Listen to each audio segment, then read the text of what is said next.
Já a gente comenta mais, inclusive, sobre este assunto. Quero trazer agora o Matheus Espias aqui para a nossa conversa. Ele que é estrategista da Empíricos. Matheus, seja muito bem-vindo à nossa programação. Muito bom dia. Bom dia, é sempre um privilégio poder contribuir com vocês da BMC News.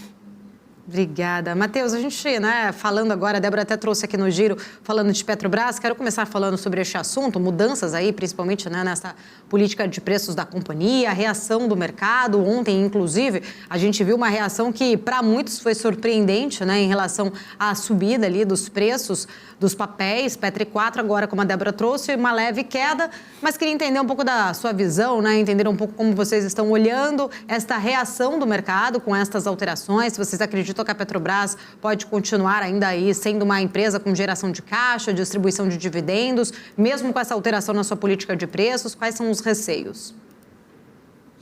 Olha, excelente pergunta. Acredito que de ontem para hoje foi o principal tema em termos corporativos, uma vez que Petrobras ontem foi responsável por segurar o Ibovespa, o resultado da Bolsa propriamente na terça-feira foi muito pior do que o Ibovespa, foi um ajuste importante que aconteceu, porque a gente vinha caminhando de várias altas consecutivas, então faz parte do processo. Petrobras amorteceu a queda e hoje uma pequena correção. Então a gente já vem desde do resultado da empresa, com um aviso de dividendo grande, gordo, por parte da empresa, trabalhando melhor com as expectativas para a petroleira e agora também com a mudança de política de preço do combustível, que já era uma coisa esperada, essa perspectiva positiva foi reforçada. Reforçada justamente porque não foi tão ruim quanto se esperava.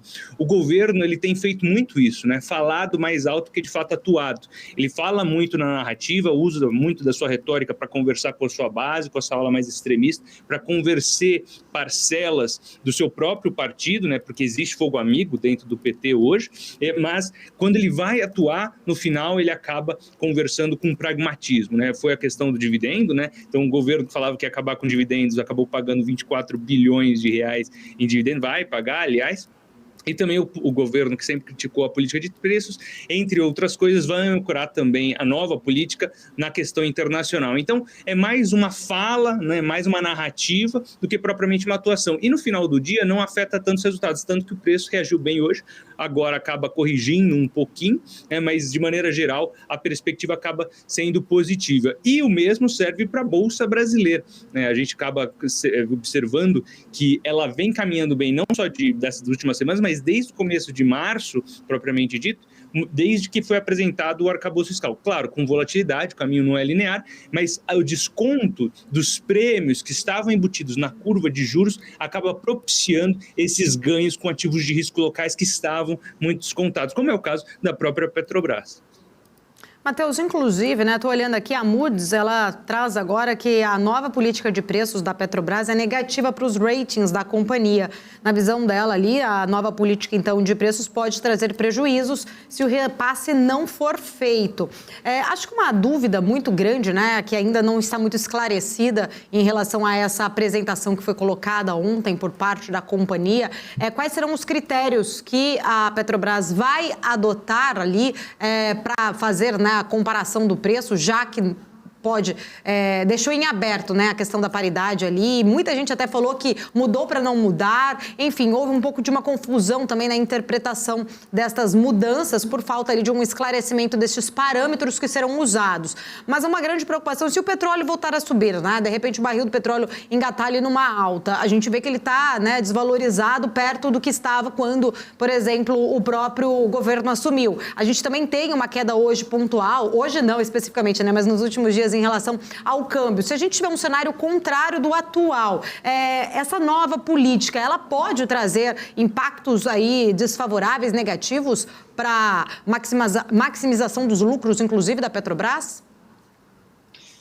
Bela pergunta. Entendo que o governo tenha se valido justamente desse momento do câmbio e do preço do barril para anunciar nova política de preço e já anunciar corte dos preços de combustíveis, Então acaba somando a narrativa que eles estão criando. Mudamos a política, já estamos cortando, Uma coisa meio que nesse som, nesse tom. Mas de fato, o que você colocou é preocupante. E se fosse o contrário, Se o petróleo começar a subir e o câmbio começar a se desvalorizar muito, o real começar a se desvalorizar novamente novamente para aqueles patamares que ele já flertou da pandemia para cá, né? Acima de 5,50 inclusive. O que aconteceria? Fica na incógnita mesmo. Então é natural que uma agência de rating acabe ponderando isso de maneira mais negativa. A princípio, o cenário predominante, a gente sempre trabalha com cenários e probabilidades associadas, é de um petróleo ainda robusto, mas não tão forte, preço do barril de petróleo aqui, leia-se, robusto, mas ainda não tão forte, com suportes importantes, né, tanto da OPEP como do próprios Estados Unidos, o governo americano refazendo suas reservas, são suportes importantes, isso de um lado. E depois, na questão cambial, a gente tem um veículo, né, ou pelo menos um vetor de descompressão do câmbio, que é o risco país, que vem tirando o peso, ou até mesmo fazendo com que o real voltasse para patamares inferiores a R$5, como é o que tem acontecido de fato. E, claro, a fraqueza do dólar. Então, o contexto predominante, ou o cenário com maior chance de se materializar hoje, não é de uma inversão completa desses vetores. Caso aconteça, é algo a se avaliar, sim, uma preocupação. Como uma companhia vai lidar com uma mudança muito brusca de preço. A gente sabe que a Petrobras tem gordura para queimar em termos de preço de combustível, então não é uma preocupação imediata, mas caso isso avance demais e permaneça em patamares preocupantes, daí sim. Mas é um cenário que hoje não é o mais provável em termos de materialização, mas é algo que a gente precisa prestar atenção definitivamente. Inclusive, né, falando ainda mais sobre este assunto, o setor de petróleo aí está bastante, acho que no radar agora. A gente tem visto já, né, na verdade, uma grande, acho que, atenção por esse setor especificamente, diante dos últimos acontecimentos. A gente até falou recentemente sobre a tributação da exportação do óleo, né, quando foi falado sobre isso. A Petrobras agora revendo a possibilidade de até desinvestimentos, a gente também comentou bastante, o preço do petróleo ainda nessa queda aí do cenário global. Entender um pouco da sua visão, como que você tem visto, na verdade, né, o potencial do setor como um todo neste ambiente desafiador? Em momentos de aperto monetário e posteriormente de recessão em nível global, ou pelo menos uma desaceleração muito brusca, é natural que commodities fiquem depreciadas. Acontece que a gente tem alguns movimentos que mitigam, pelo menos marginalmente, um pouco desse efeito. Um desses vetores é a China, que tem frustrado mais recentemente, mas ainda assim é um pilar de sustentação importante em sua reabertura, ainda que não da mesma maneira que fora no passado, assim, é um veículo importante de crescimento global e de suporte para preço de commodity. Dito isso, a gente gosta ainda de alguns nomes específicos do setor de petróleo, mas temos tirado um pouquinho o pé do acelerador. Então, a sua questão é muito válida para o momento atual, porque a gente já esteve muito construtivo no passado, ganhamos dinheiro com essa tese ao longo de 2022, tese do petróleo, tese em commodities, e a gente vem tirando um pouquinho o pé do acelerador. Temos ainda exposição em alguns nomes, Petrobras, por exemplo, está na nossa carteira de dividendos ainda, com uma posição pequena por conta dos ruídos políticos envolvidos pela empresa, mas ainda assim